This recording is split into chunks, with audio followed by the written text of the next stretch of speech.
What's happening, everybody? Welcome back to Ultimate Studios, Inc., the Recording Ninja Workshops. Happy 2018. I hope everybody had an awesome holiday season, survived the new year. For our first broadcast of 2018, I want to talk about something that I've talked about before, but we never really kind of went over, and that is how well do you know your mic locker? And by that I mean, how well do you actually really know what all your mics do? And I don't just mean what sounds best or what sounds good and what doesn't sound good. I just mean, what do the mics sound like? They all have their thing. Even a cheap microphone may be the right microphone sometimes. So today we're going to go through a few mics, and I'm going to show you one of the ways that we used to do this a lot, and I haven't done it in a while, and I need to do it again. But one of the ways that we used to go through and test all our mics so we got to know what they sound like on different sound sources. Today, Hal's going to play for us, and we're just going to do drums. And I picked 4 microphones that we're going to use. And we're just going to see what they sound like. This isn't necessarily a drum miking thing, because we could be doing it on acoustic guitar. I mean, we should do it on acoustic guitar, electric guitar, vocals. Anything we possibly can, it's good to run all your mics through so you can really hear what they're doing.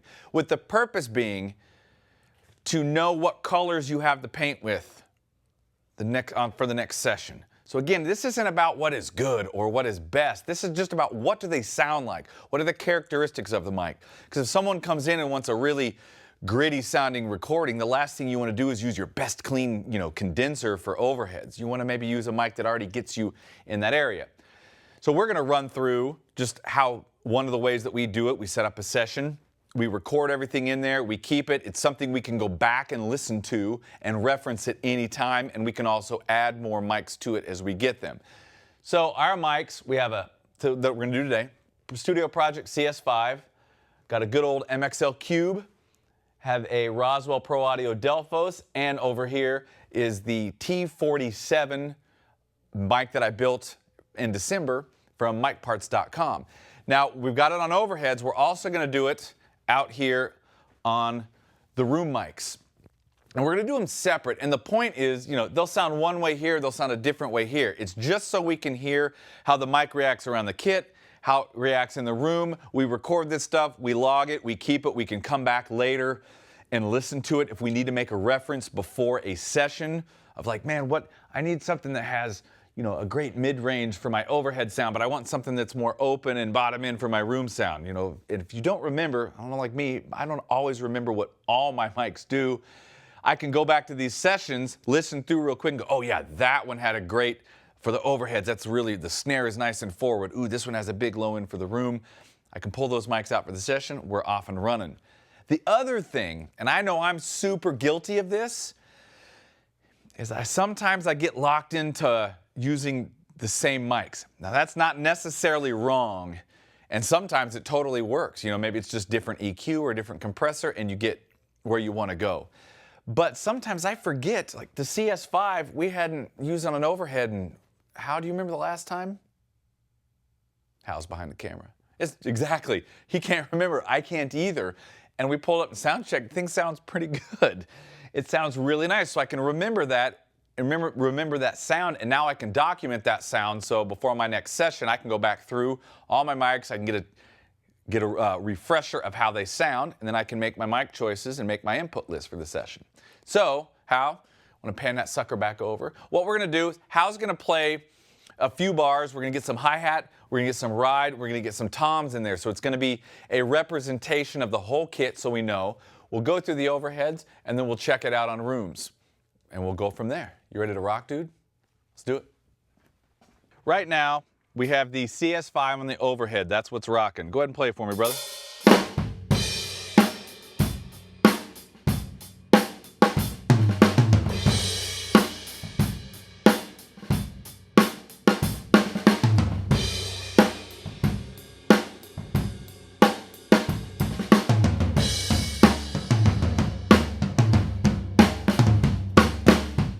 All right, hey, let's do it. We've got a click going now.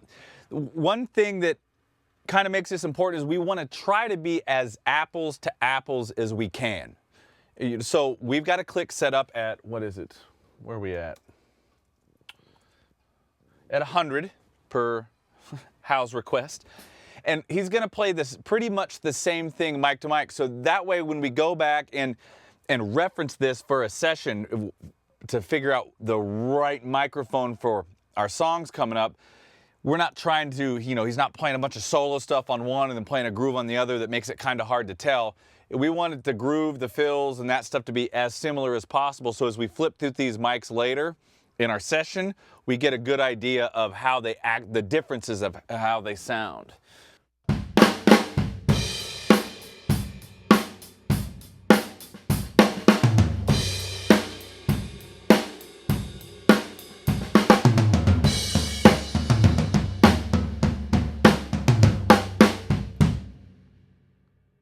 Nicely done, nicely done. All right, let's move our next mic in. All right, so I'm gonna go back. We're gonna turn our cube on. And again, I'm gonna line all these up. They're all with the click. It makes it easy to reference later and really get an idea of how the toms sound, how the cymbals sound, especially high end, especially when you're talking about overheads, making sure you get the right high end. This will know what the hi-hat sounds like, the ride, and some crashes. And the more apples to apples you can make the comparison, the easier it is for you to make a good informed decision on what you want. If we were really, we're going to try and condense this process a little bit for the broadcast. But if I was really doing this and I was going to keep this stuff, I would probably do my overheads at maybe 2 or possibly 3 heights. As low as I could go, middle and high, so I got an idea of how the room started to open up with each mic. So you can figure out which mics have a tighter cardioid pattern and which are a little bit more generous. You also hear how they handle cymbals as it moves. And even for our room mics, we might lower them down more towards the kick and see how they handle low end and raise them up. All right, brother, you ready?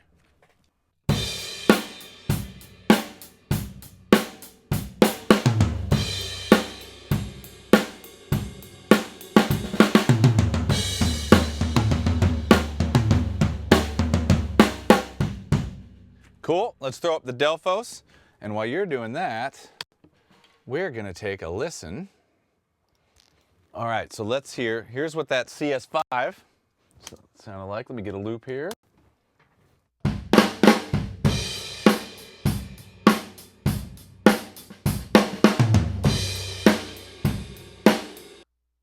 And here's the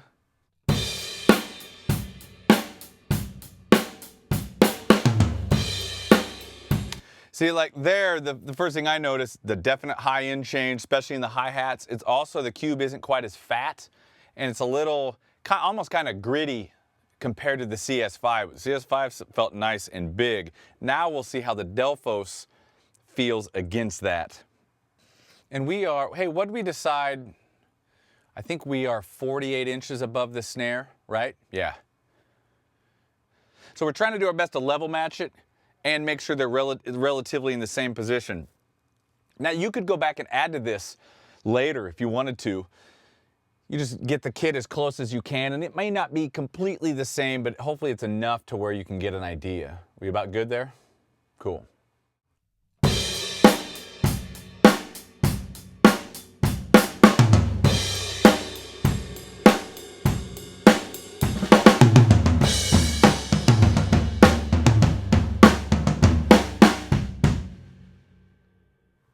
That's a totally different sound than the other 2 mics. All right, let's go to our last mic. Now like I said, we're doing this quick, but we would be a little more, I'd move the mics around a little bit if I was doing this really carefully, so I really get to know how they sound. And the thing is, if you only have a few mics, you really want to know how they sound and react on as many different sound sources so you can really get the most out of the few mics you have. If you have a larger mic locker, it's probably good to go back and do it, because if you're like me, sometimes you kind of forget how good a mic can sound, or maybe it's one of those things where, oh, it didn't sound so good, so you kind of put it on the shelf and you never really touched it again for a while, and then all of a sudden one day, for whatever reason, you decide to use it, and it's like, wow, man, this thing sounds pretty good. Why haven't I been using this mic? Maybe your taste changed or something, but sometimes I think we just tend to forget kind of how some of those sound, so it's good to refresh your memory a little bit, and maybe it sparks some ideas for some new sounds. All right, so this is the last one This is the T47 from microphoneparts.com that I built last December.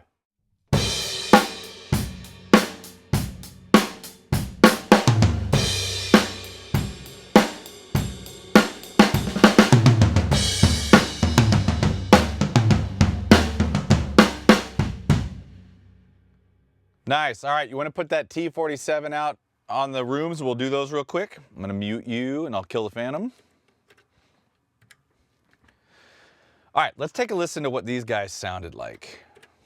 Here's the CS5.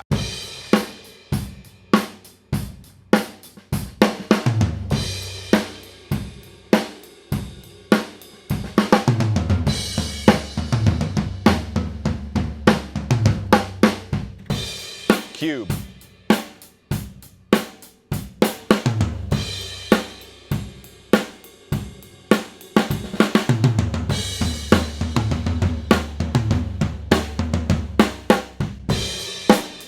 Delphos.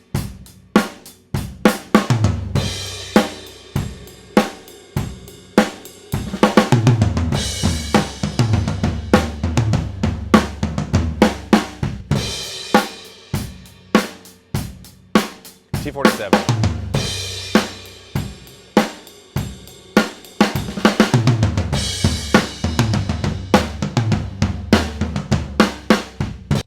So they all have a little bit different thing for sure. And just by the way, there's no EQ on the board, there's no compression, it's just completely flat. The kit we're using is the Ludwig Classic Maple, 24-inch kick, 13-inch rack, and 16-inch floor tom. And the snare, I believe, that is the 5-inch hammered, I think that's the hammered brass,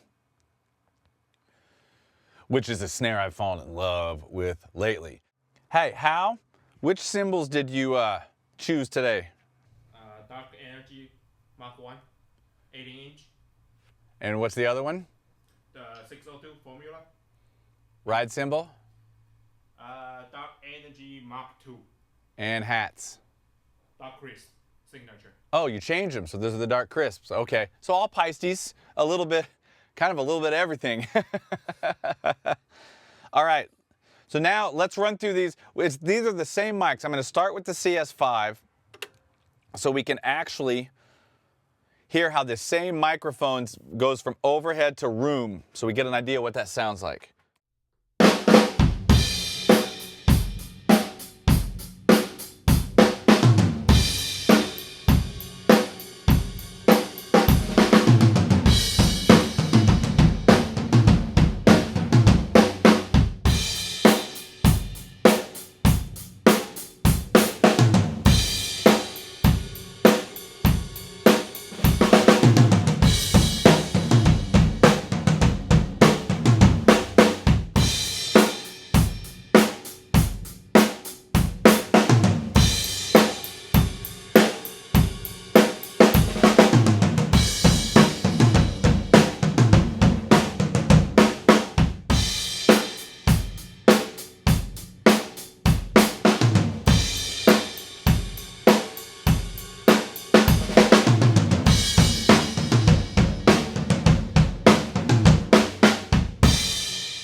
Alrighty.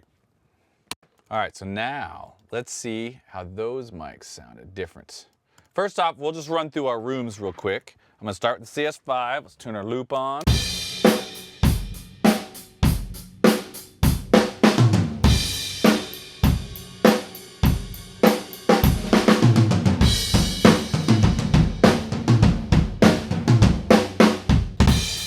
Cube.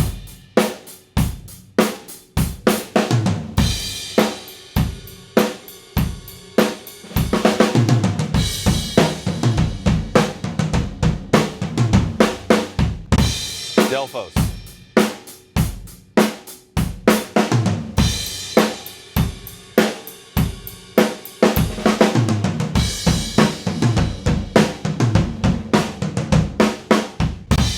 T47.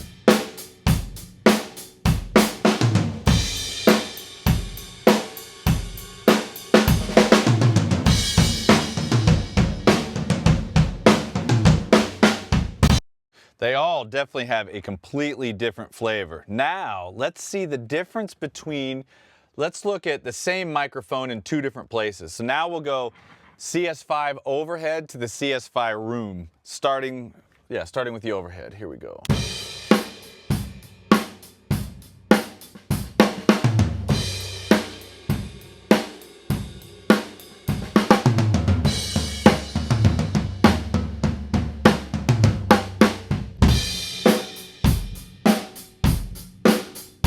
CS5 room.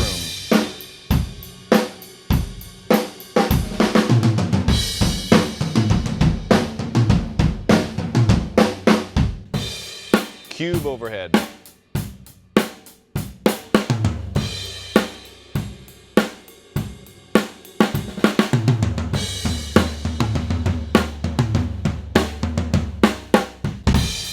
Cube room.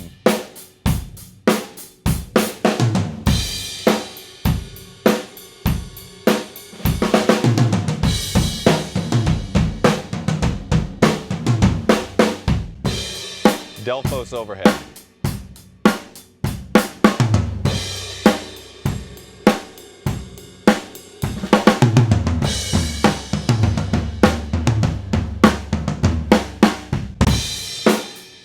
Delphos room.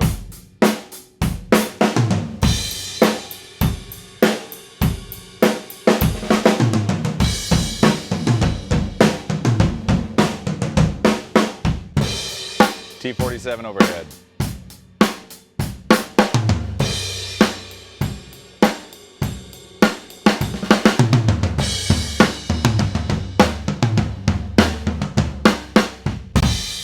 T47 room.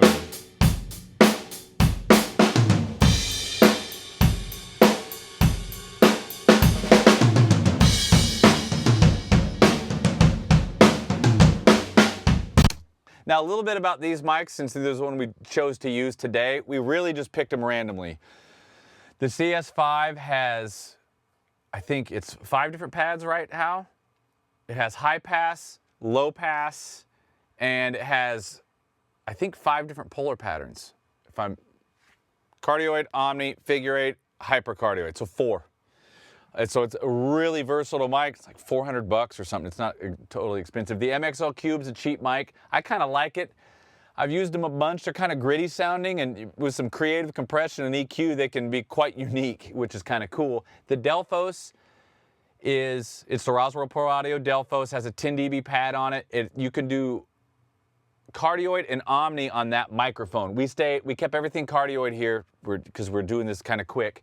And the T47 also has a 10 dB pad and is cardioid or omni. But everything today is in cardioid. Now, as far as the computer goes, or whatever you're recording to, when you do this, whatever sound source you pick, try to go through as many of the mics as you can at that one point. Make a note of where it was. Like I would go now in Logic in the notes and I would put, overhead 48 inches above the snare drum. It's positioned between the toms. So it's not directly over the snare. It's a little bit in between the toms and in between the beater and the center of the head. That way I kind of have when I'm listening to it, I kind of know where the mics were and it makes a bit more sense. And then try to get the gain as close as you possibly can. And if you're really trying to exhaust all your setups, maybe do a couple different heights. And even in the room, if we were doing this more, I would lower everything down about 4 feet and get it down like where the kick is to hear what happens down closer to the floor and with that kick coming directly at it. And maybe even raise it up as high as I could. So you'd have like low, middle, and high. And that would give you a relatively good look on how those mics sound in different places. You'll also get to know your room quite a bit. Now, if these were dynamic mics, I'd probably still run them. I'd pull my 57 out, I'd pull the PR30 out, I'd put them on overhead, put them on a room, and then those mics might go kick, tom, snare. It might become a fairly large session. But the upside of this is you get to build your own library of your mics, so you can it can help you when you're maybe in a creative rut and you just want something different. You can go back through it and listen to some mics. Oh wait, that mic kind of sounded cool. Let's build our sound around that. Or if you've got a client come in and they have some specific, we want something super hi-fi, or we want things a little bit gritty, or we want it dark or bright, you could pull that session up, go, okay, let me go through my overheads, let me find, they want bright, let me find the brightest mic, you know, without EQ, of course. And then you can start with those microphones. If they want something gritty, you listen through them, and oh, maybe it ends up being a, you know, 57 or something. But it's a really kick-ass way to get to know your mics, and quite frankly, it's fun, man. If you've got some buddies that are your recording friends, or it's your band or whatever, everybody getting together and do it, it's a great way to learn, and it's actually quite a bit of fun. Then you have it all in the computer. You could go back, you got a night off, you can't sleep, whatever, pull that session up, and start to pull out an EQ, you know, and just start to EQ some things and see how that mic changes with EQ. You can see how it changes with compression. You can actually use them for learning tools for more than just getting to know the microphone. So man, I highly recommend doing this. You guys, thank you. We're back. Hope you're all doing well. It was awesome seeing you guys, and we'll talk to you soon. All right, dudes. Later.